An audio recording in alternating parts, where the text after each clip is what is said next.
year was 2027. Advances in biotechnology were helping people improve their physical and mental abilities to an amazing degree. Provided, of course, they had enough money. A new breed of people was emerging, half human, half machine. And in Detroit, at least, not everyone was happy to see it.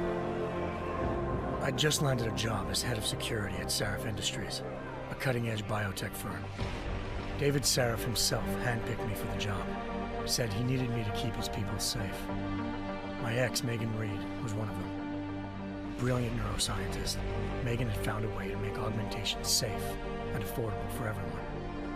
All she had to do was present her research to Congress. But the night before her big meeting, my security measures failed. A team of Black Op mercenaries stormed into Sarif headquarters, massacring everyone in sight. 3 of the mercs were heavily augmented walking tanks. Their mission? Take out Megan and her team. I tried to stop them, but their leader tossed me through a plate glass wall. Last thing I heard as his bullets slammed into my brain was Megan's dying scream. I should have died with her. Only I didn't. High-end military-grade enhancements saved my life. The best augmentations Sarif's money could buy. It took me half a year to get a feel for her. Should have taken longer. But 6 months into my recovery, Sarif Industries was attacked again. This time, by a radical group of pro-human purists. Violent, militant, and fanatically opposed to human augmentation. They claimed to be members of Humanity Front, a non-profit organization that wanted the UN to limit biotechnology research. The thugs broke into Sarif's factory and found machinists working overtime on a top-secret military augment called the Typhoon. Sarif sent me to retrieve it, and when I did, I found one of the so-called purists next to it, wired with cerebral implants, trying to download its classified specs. Obviously, something more was going on.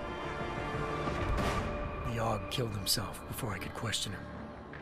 Sarif ordered me to dig deeper, so with the help of Frank Pritchard, Sarif's head of cybersecurity, I did. Turns out a second hacker had been controlling the Aug's actions from somewhere off-site. Pritchard and I tracked his signal to a secret FEMA internment camp in Detroit. The Black Op mercenaries were there. The same mercs who'd left me for dead 6 months before. Figured they'd try again when they saw me. It wasn't so easy for them this time. I took out the tank named Barrett, even got him to give me a new lead. A penthouse apartment in China. Of course, we both knew it would be a trap in the end.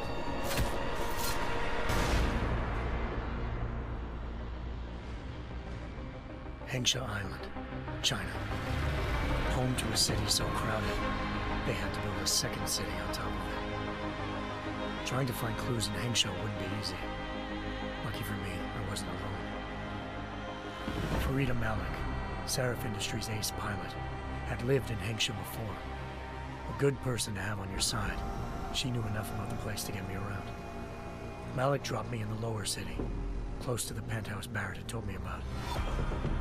Bell Tower Associates, a private security firm under contract to the Chinese government, had agents tossing the suite when I arrived. Just not for the reason I'd been expecting. Turns out the man who lived there was a criminal hacker named Van Bruggen. The same hacker who'd been remotely controlling the Aug in Sarif's factory. Van Bruggen's panicked decision to force the man to commit suicide had been a mistake. Now his mercenary partners were gunning for him, and I needed to find him before they did. Locating Van Bruggen meant playing nice with the Triads, Hengsha's organized crime lords. They had the hacker holed up inside a low-rent capsule hotel. By the time I found him, Van Bruggen had no qualms giving up the woman who hired him. Zhao Yunru, president of the Taiyang Medical Corporation. According to Van Bruggen, Zhao wanted to monopolize the augmentation industry and had hired Black Op mercenaries to destabilize her competition. Sarif Industries was at the top of her list. To prove this, I needed to get inside TYM and grab a surveillance hologram off a server. I suspected Van Bruggen was hiding something when he told me this, but nothing could have prepared me for what I saw.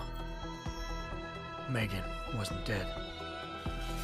She and her 4 best researchers had been kidnapped, spirited away somewhere while their kidnappers made it look like they were dead. Desperate to learn more, I confronted Zhao in her penthouse. She claimed to be a pawn in a bigger plan, and hinted at a group so powerful it controlled global interests at a whim. Then she slipped into a panic room and hit the alarm, forcing me to make a very quick exit. I figured Zhao was lying, but part of her confession made sense. David Sarif had been worried about his people. So worried, he'd required all of them to have subdermal locator devices surgically implanted. The GPLs would have been broadcasting the day of the attack. But Zhao said a single call to Picus, the world's leader in global 24-hour satellite news, had turned those signals off. I needed to fly to Picus headquarters in Montreal if I wanted to learn more.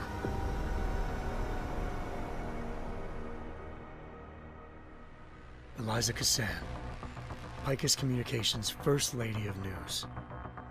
Malik thought I was reaching when I told her Eliza was involved in this. The world's most famous news anchor, working with a mercenary hit squad.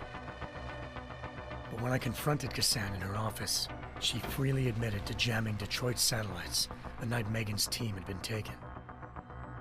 Said she's just been following her commands. I suspected she wanted to say more. But Black Op mercenaries showed up looking to shut us both down. And just like that, the Eliza I'd been talking to disappeared. The mercs were led by an augmented killer I'd crossed paths with twice before. Fedorova, a woman who'd made silence her best friend. She waited for me to track Eliza's transmission to a secret server room underneath the Picus complex, then jumped me from behind. A deadly fight ensued. I made sure she never moved silently again. With Fedorova down, and no one left to keep Eliza quiet, she reappeared. Turns out Picus's First Lady of News wasn't a lady at all. She was a sophisticated AI program, engineered to monitor data streams and control what people believed. Eliza told me the mercs had brought in a Humanity Front doctor named Isaiah Sandoval to remove the scientist's implanted tracking devices while Detroit's satellites were down. She also told me to speak to David Sarif if I wanted to learn more. By the time Malik and I got back to Detroit, tensions between normal and augmented citizens had reached a flashpoint. Riots were breaking out in several cities, and the UN was being urged to intervene. Sarif was trying hard to convince Hugh Darrow, the inventor turned philanthropist who'd once been a leading proponent of enhancement technologies, to help stop a possible regulatory vote. Sarif had a lot riding on Darrow. Megan's discovery would have given millions of people the chance to evolve beyond their normal human abilities, and at the same time catapulted Sarif Industries to the top of the Fortune 500.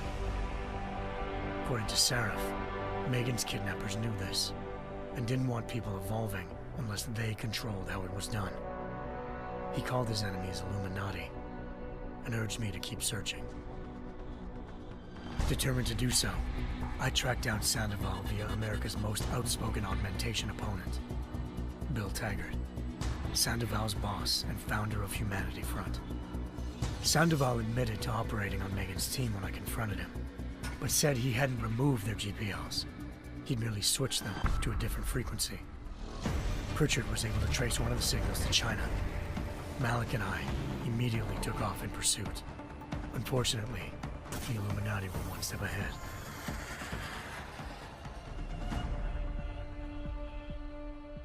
Ambushed. Shot out of the sky by Bell Tower Associates, seconds after entering Hengsha's airspace. Malik's piloting skills saved me. After a tense and bitter struggle, I escaped into Lower Hengsha. The tracking signal I was following led straight to the Triads, or more specifically, to the augmented arm of Tong Si-hung, leader of a gang of augmentation harvesters. Tong said they'd taken the arm off a corpse, which Bell Tower had left at their door, meaning at least one of Sarif's scientists was dead. Maybe not the rest of them, though. Tong pointed me to a port used for human trafficking and helped me slip aboard a bell tower ship. It was sailing to Rifleman Bank Station, a military base in the South China Sea. Bell Tower was holding kidnapped civilians as prisoners there, and using them to perfect the Hyron Project, a human-computer interface that left most of its test subjects dead. My search for Megan would have ended then, if not for a mysterious ally named Quinn. In exchange for my help exposing Bell Tower, he slipped me aboard a second ship headed to Singapore, and an Illuminati-run biotech facility called Omega Ranch. 3 of Seraph's scientists were there, forced by their captors to create a technology capable of remotely shutting down augmented abilities. Thanks to an emergency recall notice issued by the World Health Organization, millions of people all over the world already had the biochip installed. With the help of the scientists, I tracked Megan to a private section of the ranch. There, I ran into Yaron Namir, the walking tank who'd put a bullet in my brain the first time we met. He'd teamed up with Zhao and was hoping to catch me off guard. Their little ambush didn't work. I found Megan in a suite belonging to Hugh Darrow, the billionaire philanthropist who'd Seraph had called on for help. Darrow had convinced her to go along with the biochip plan by promising to sabotage the tech. As she was explaining this, Darrow appeared in a global broadcast, telling the world that augmentations would be the death of mankind. Then he activated the biochips to prove his point. All over the world, augmented people flew into a killing frenzy. Darrow had betrayed everyone, and it was up to me to set things right. To do it, I had to reach Panchaea, a massive installation in the Arctic Ocean. As I raced through corridors built by an all-augmented workforce, I saw death and destruction firsthand. By the time I shut down Darrow's broadcast, I knew the damage he'd done. Still, humanity's future remained unclear. How would the world react to this sabotage? Would people ever regain their faith in augmentations again? What would be the Illuminati's next move? Only time could give us the answers.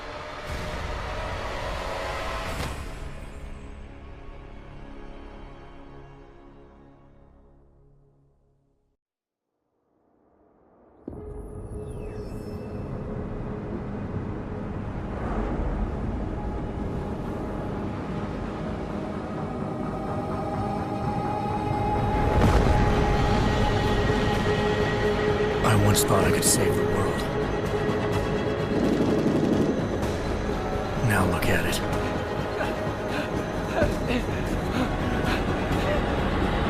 In yet another augmented terror attack, 251 passengers aboard Sister Airlines Flight 451 were killed when an augmented passenger broke into the plane's cockpit and ruthlessly butchered its flight crew.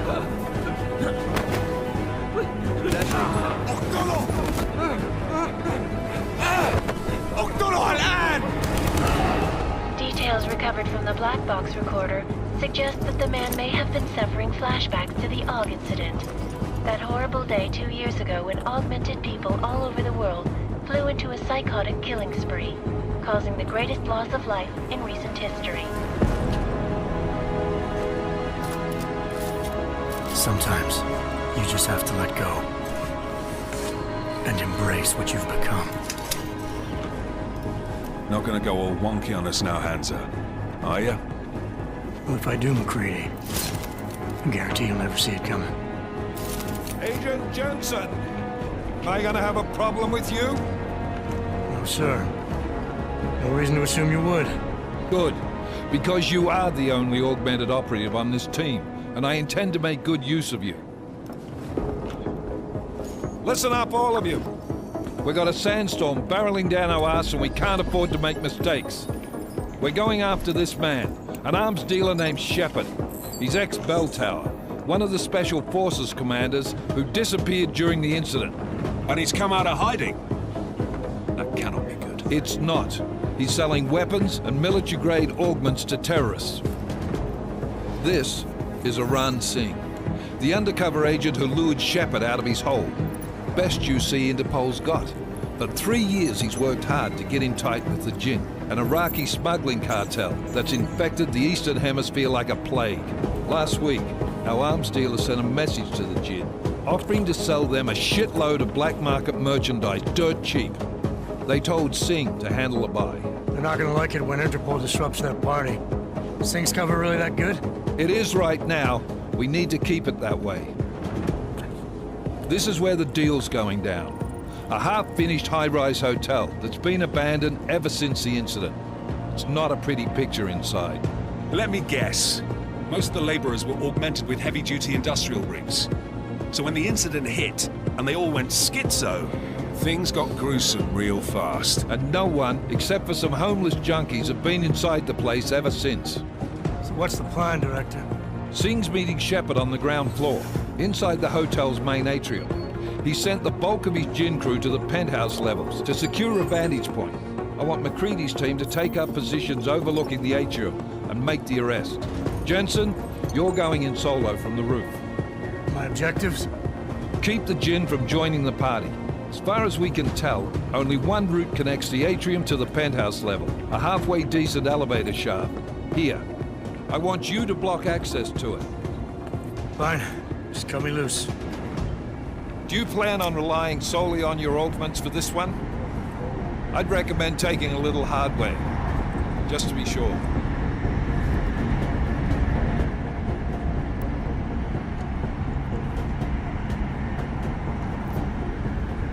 I'm not leaving my 6 exposed. Give me something lethal. Your call, but Singh's undercover in all this. So watch your fucking sights. What about range? There's lots of wide spaces and high ceilings in there, but a number of tight and constrained rooms too. So it's a crapshoot, really.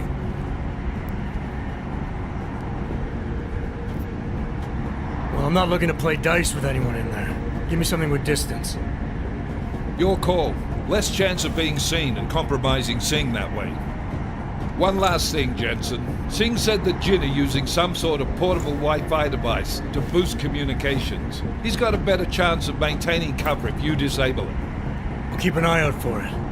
But aren't we on the clock here? You said there's a sandstorm moving in. There is, and we got the intel on this mission at the very last minute, so we're scrambling a little. If it comes to it, your number one priority is keeping the Jinn out of that atrium. Copy that. Time to put away your heavy thoughts, gentlemen. We're approaching the target building. You're up first, Jensen. Let's do this. Task Force Actual. This is Knife Leader. Engage Hush drives and descend to Angels 1-5.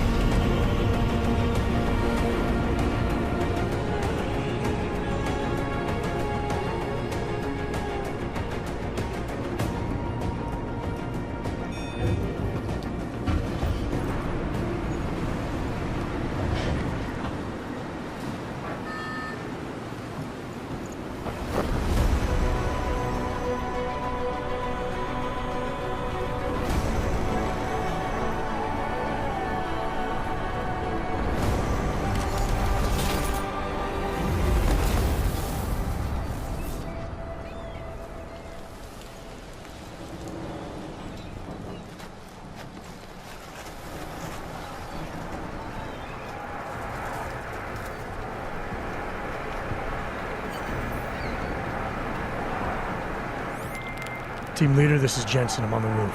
Solid copy. Move into the building.